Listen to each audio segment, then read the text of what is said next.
and welcome to episode 56 of our podcast, Smart Consulting Sourcing, the podcast about consulting procurement. My name is Hélène, and I'll be your host today. Each week, I'll give you the keys to better use, manage, and source consulting services. This week, I'll discuss how to choose between generalist and specialized consultants. Last week, I told you how to create value through demand management.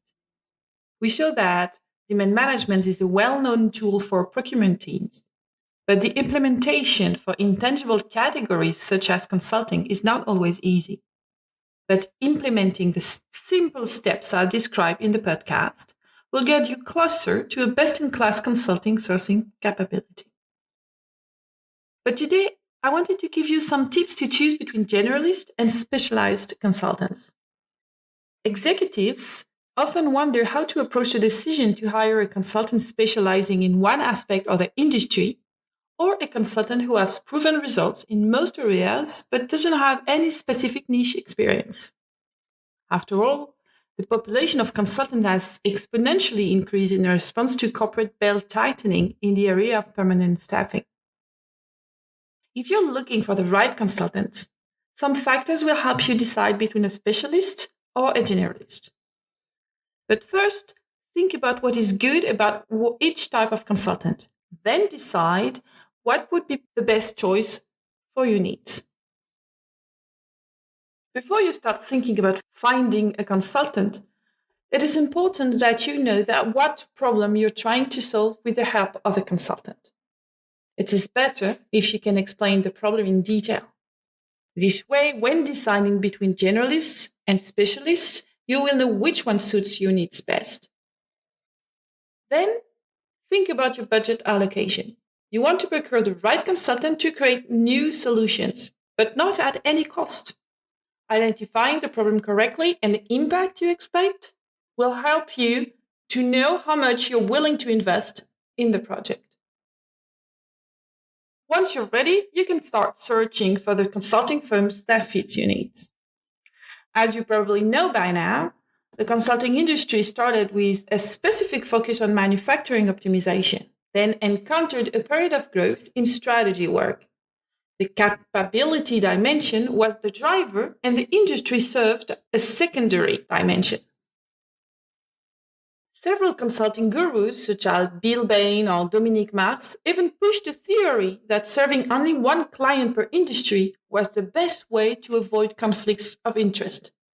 However, companies are getting more and more specialized, and the industry specialization is becoming a must for many clients and a commercial and productivity lever for many companies. To date, we can observe three kinds of positioning for consulting firms. Generalist consulting firms offer a vast scope of consulting services. They usually cover most of the matrix, industry versus capabilities. For instance, Oliver Wyman is a generalist consulting firm working with almost all industry on strategy, sales and marketing, operations, organization, or finance. Human capital consulting is provided by its sister company in the Marsh & McLennan Group, Mercer HR. Most major consulting firms are generalist. McKinsey, BCG, Kearney, Bain & Company, LEK, etc. The client can find broad-based knowledge that can adapt flexibly to their needs. They will also realize economies of scale and scope. In addition, the consultants often have experience in several industries and capabilities, making them adaptable. But they sometimes have a superficial knowledge of a given industry or function. And it's not uncommon in large consulting firms to see the same consultant who move from a strategy project in financial services into an operations project in manufacturing. Next, specialist consulting firms are focused on a certain type of consulting. For instance, Emerton is a company that focuses on just 7 industries: energy, industry, consumer, healthcare or medical, technology or electronics, mobility, and aerospace. Specialists build knowledge and capabilities at a faster rate than generalist consultants. They keep current on new findings and industry news and understand the competitive pressures within their specialized industry. but they tend to see all the issues through their area of expertise, which can be narrow-minded. And when working with industry specialists, Chinese walls to ensure data confidentiality are more difficult to enforce. Finally, niche players are consulting firms that offer a specific service in a particular industry. They are the intersection point in the matrix services and sectors. Contacts Partners, for instance, is a niche consultancy focused on strategy in the energy vertical in the Middle East and Africa. Their associate was focused exclusively on sales and marketing and pharma for a long time before branching out in other industries. Niche players know the sector better than generalist consultants that work in multiple industries and better than specialist consultants that offer one service in various sectors. They don't work well on projects that cross industries or capability lines.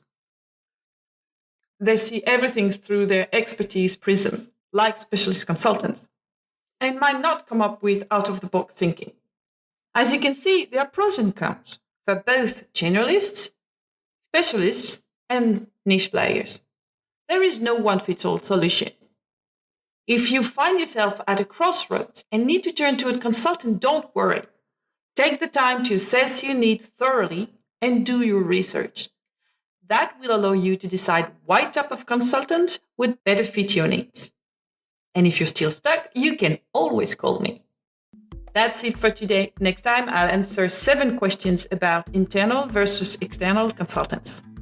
In the meantime, if you have any questions or want to learn more about what we do at Consulting Quest, just send me an email at hélène.lafitte with 2 F and 2 T's at consultingquest.com. You can also have a look at our website, consultingquest.com, to know more about our book, our publications, and our services to improve your consulting sourcing. Bye, and see you next week. Au revoir.